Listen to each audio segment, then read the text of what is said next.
Tonight we begin with the project to replace the Lewis Street underpass in Pasco with an overpass. Yeah, we have been talking about how that'll work, and it's going to be shutting down roads for weeks. It's impacting so many local businesses. Well, Apple Valley News Now's Monique Ledesma joins us from the newsroom with the updates tonight.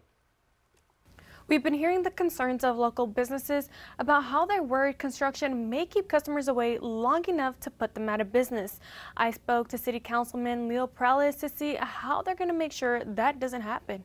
Honestamente, decepcionada. Honestly, let down.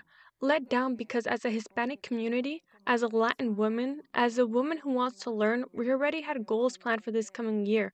And we started the year with money loss, road closure, stressed out, and frustrated.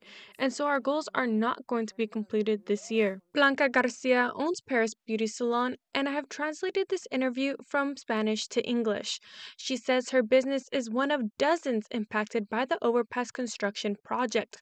District 3 Councilman Leo Perales says the city is working to get federal funding to help them out, but most don't qualify. There's a lot of red tape, if you will, with a lot of these federal programs. So there's income requirements. So, I mean, the way that this has been unveiled, really, a family of two can only make about less than $80,000 a year. That's not that much for a family of two in a household. So that's really, really restrictive. And for a small business, I mean, $80,000.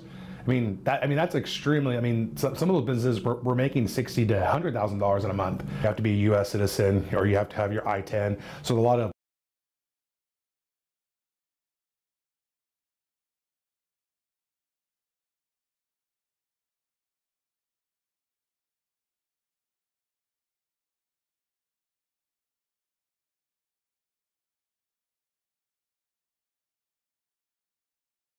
business type of signifiers that you need to have in order to qualify.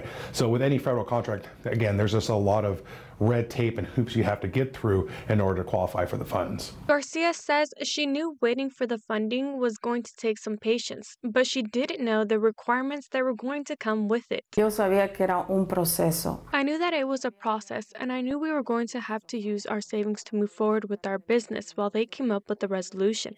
But now that I see that supposedly they came out with an application and the requirements that there is, honestly, they only looked at us and thought we were dumb. Para ellos, For them, maybe they think it's not a lot, but for us, it's saving from years' works. From every day waking up early to open your business, and from night to day to lose it because they didn't organize, because they didn't plan it out right, because they didn't come and advise us. They didn't take us into consideration. Perales says for businesses that can go through the process, he expects it will pay off. But then that opens them up to go and apply for different types of federal grants and other types of businesses or other types of business with the federal government with those federal dollars. So in the long run, it could help them if they choose to do so.